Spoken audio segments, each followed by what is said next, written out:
Only 10 to 20 years ago, the people of this magnificent floating village did not even have electricity. People have learned to survive from the bounties of the lake, in all aspects. We are lucky to get a glimpse into this great village. Cambodia has many floating villages all around the country.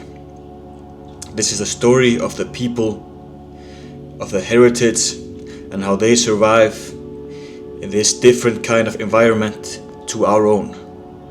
We are honored to get a glimpse into a real village, speaking to an expert, to see their way of life.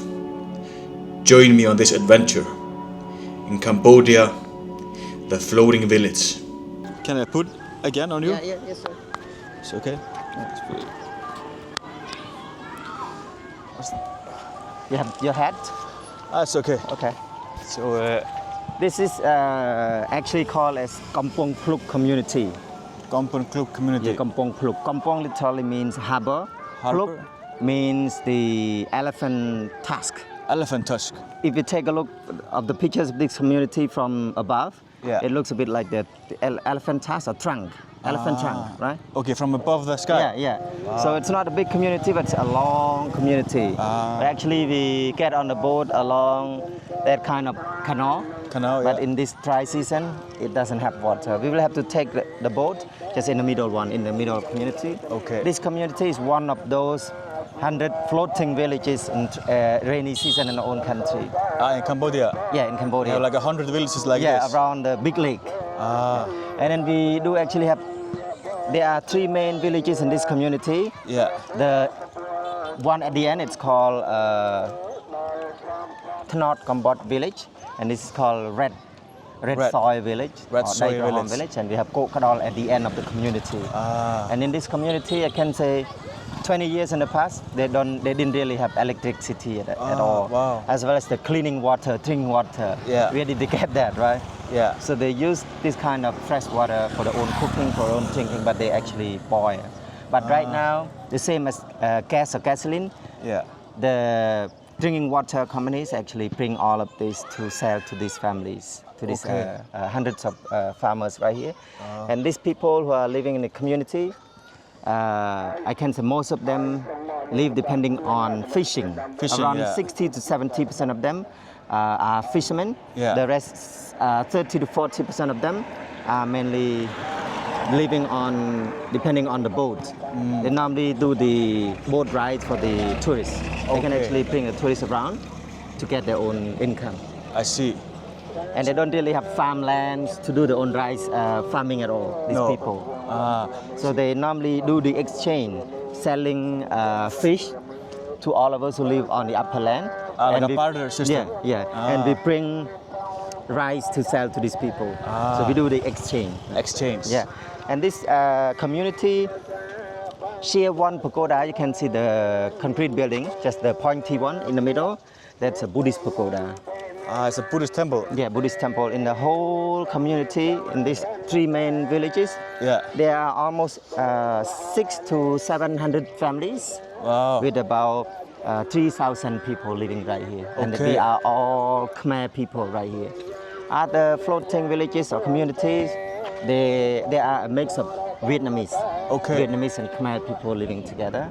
And we have 2 floating villages the other side on the west of the city. Yeah. They are run by private company. But right here, this is a community-based tourist destination.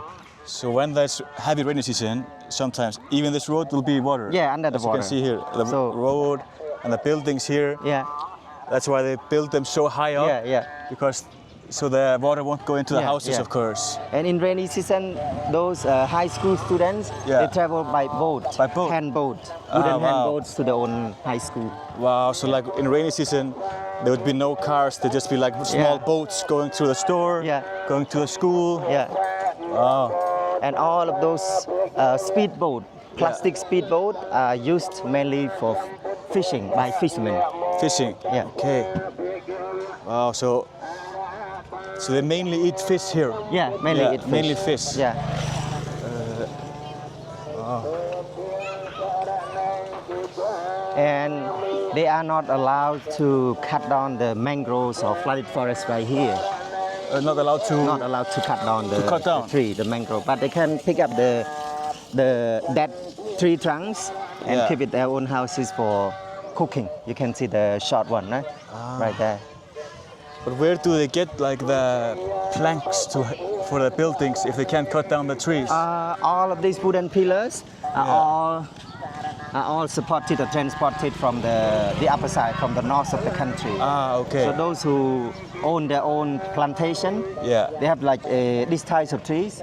They grow it, and then when they are already grown up, they just cut it and sell to all these floating villages. Okay. It's not from the flooded forest at all. No. We don't have these types of trees in the flooded. So it's from another area in Cambodia. Wow, it's a very interesting place. Yeah, because in rainy season it's just under the water, so the way they plant their own ingredients or flowers, it has to be close to their own corridor, right? Corridor. Yeah, corridor. Yeah. You can see all of these. These are the dragon fruit tree. You can see. We call it dragon fruit because the way the trees grow, it looks a bit like dragon. I see. You can see the flower. Flower dragon fruit, it later becomes the fruit, right? Wow. So they grow their own fruit here? Yeah. And the vegetables? Yep. Wow.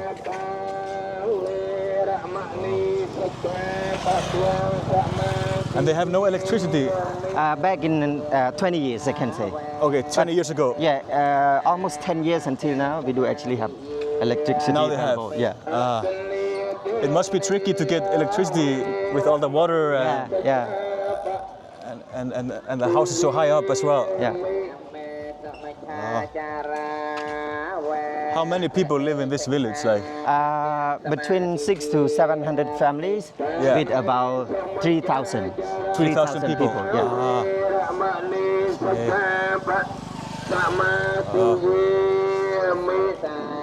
What's going on right here? That's the kind of celebration.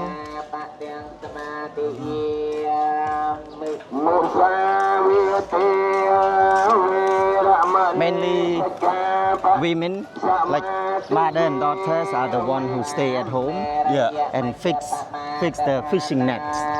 Okay. Husband and son normally go to the lake. Okay. So the husband, son go fishing, and the wife, she fix the net. And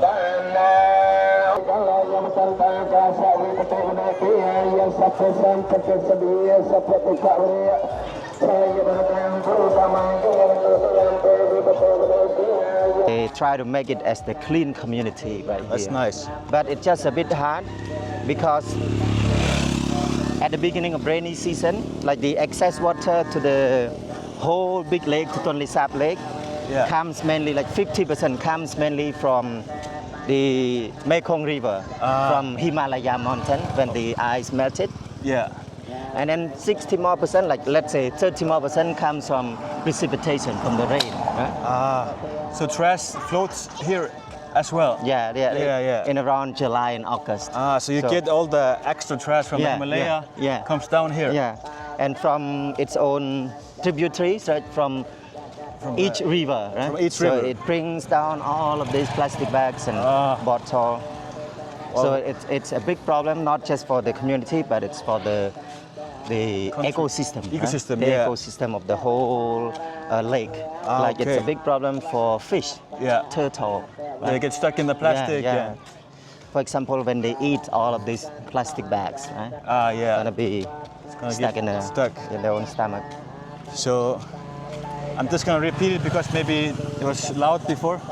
So I'm gonna repeat. The Mekong River? No, like all the trash bags here.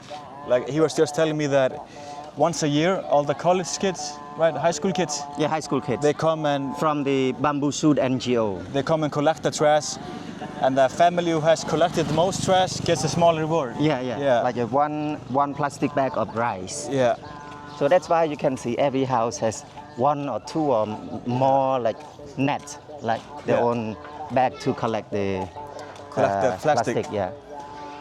And you're also telling before that here, when someone passes away, Sometimes they can mourn to 100 days. Yeah, they normally, for those rich family, they can do it after like 1 week. One week after the death. After the death? Yeah, common families, they normally do a 100-day death anniversary. For those who are poor, those who can't really afford to do this, maybe later, like 3 years or 5 years later. Later, then they have the ceremony. Yeah, it's just kind of the dedication to the dead people or a dead like person. lots of respect to the dead. Yeah. Yeah, well, like 100 days. Yeah, 100 wow. days. In my country, only 1 day. 1 day after the death? Not maybe like you have funeral, and and then of course you mourn, but not like big ceremony, just one ceremony. Yeah. Yeah. Hello. So they had their own school here. Yeah. We saw it before. Yeah, we have one high school right there. Yeah. One primary school just behind the temple, the Buddhist temple for the community. Okay. And that big school, big high school, it's almost like 6 years until now. 6 years since it began? It has been used. Okay. And it's mainly supported by you, the tourists. So 50% of the entrance ticket goes to the community itself, 50% more go to the boat owner. Okay. So if you go on a boat trip here, 50% will go to some kind of charity for the community. Yeah, for community. Okay, that's nice. Like the school which was built, the high school was built, comes from the fee from you, the tourists. How is it like if you are born here? Do people like maybe when they grow up? Do they continue fishing, or do they go to the city find other job? Or? Right now it's way better after having this high school, school, because they can graduate from high school and then they are more interested in attending the universities. Okay.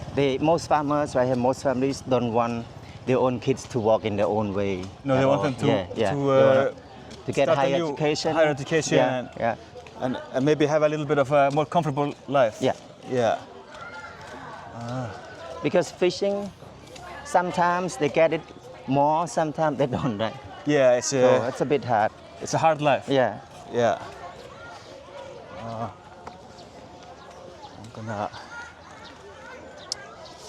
Here you see the plastic bags that he was telling you about. Yeah, in all of those net and the bags, everything. Like it looks cleaner right now. Yeah, I mean the street is clean and you can hardly see any trash on the ground. Yeah. So I guess they are taking good care. Yeah. Such a great help from the organization, Bamboo Shoot organization. We can walk around a little bit of the Buddhist pagoda before taking the boat to the lake. You can walk around a little bit before taking the boat.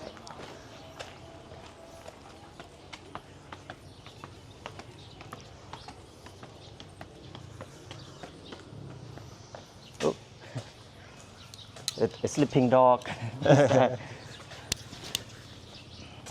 So here's the Buddhist temple of the town. One small cat here.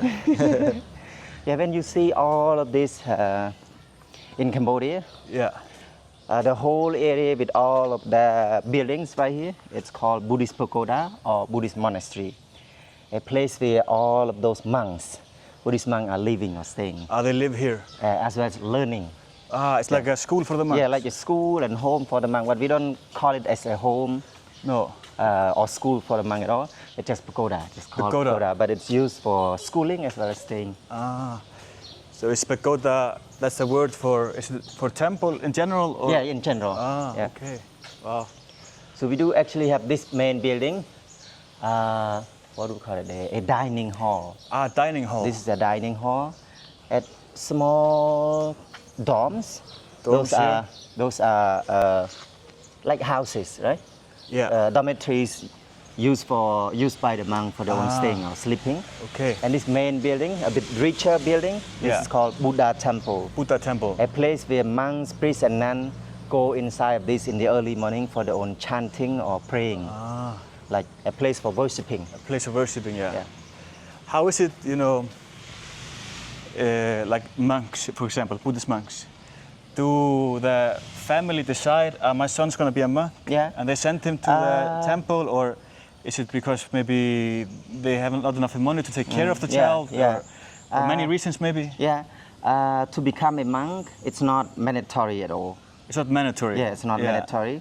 So family or parents have to take... they take the child? You have to discuss with their own sons first. Yeah.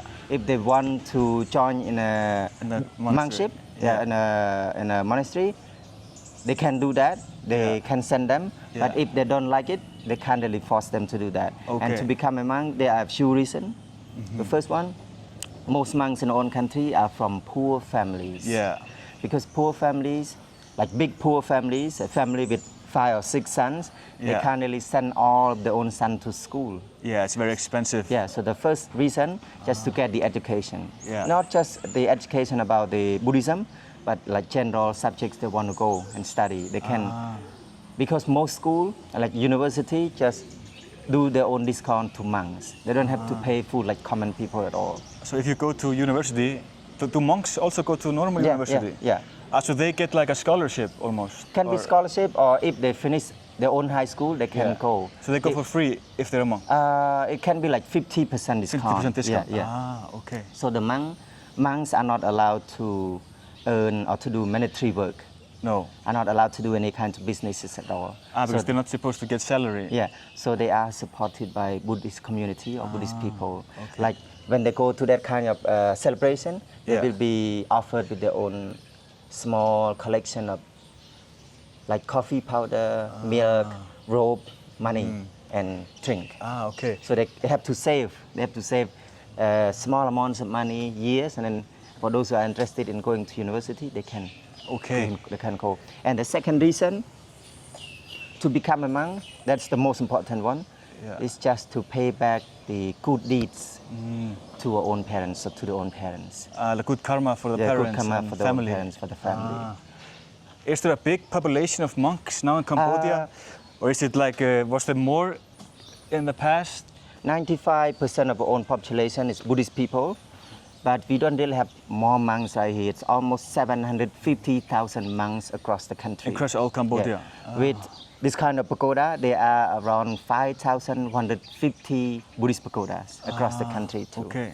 So I can say Buddhism is a bit stronger or better in Thailand compared to Cambodia. Okay. So we can't say, we don't really see the rising numbers of monks. No. Because they don't stay longer, I can say. So they can spend 6 months, 1 year, 2 years, or 3 years, and then they can leave the monkship, become common people. Okay. So is it common maybe that young Cambodian becomes a monk? Yeah.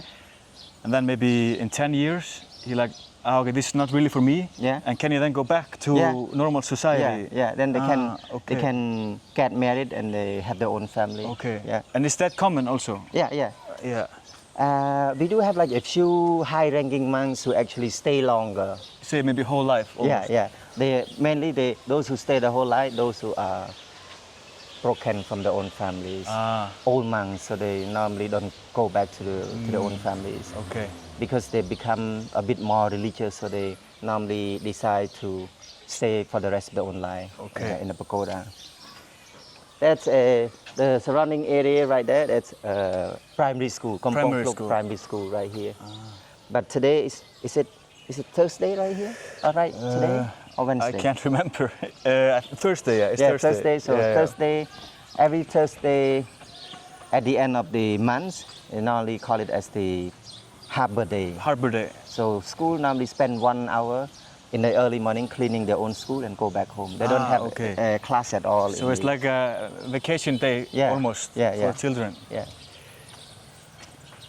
Does the water go all the way up here, or? No, this one is a bit higher. This is a bit higher, so this temple, this Buddhist temple, was built in the middle land, like a bit on a hill. Okay. So it's not flooded at all. Okay, so this is completely safe. Yeah. It goes very close down there, but it's not right up here. Wow. Interesting. Yeah. Oh. There are not so many monks. No one clean. So here we have the boats. Yeah. We'll get on the boat from here to the lake together. Hundreds of boats. Hundreds of boats, yeah. The wooden boats. No, thank you. Where's that man? The driver. No, thank you. Let me check with the... This guy? Oh, right there. Careful, sir. Okay. It's a bit steep. So here we have all the boats. Mind the small steps, sir. Be careful. Yeah. Careful. Mind your head, sir. The boat. Yeah, you can sit right here. It's a bit noisy at the back. Yeah, maybe here. You can see the technique, yeah? The technique? They are connecting the gear to the engine, right? By using this rope. Okay. It's very old version. And while they are on the boat, be careful. Although the water is shallow, but on each side of the boat, it's water. Right? Be careful with your own cameras. Okay, Make sure thank you don't drop all of this Yes. in the water. Thank you. And when you are on the boat, when you see the other boats around, don't put your hands or your arm outside the boat. Yeah. It can be a bit dangerous. Yes. So as you can see here, this rope here is connected to the engine here.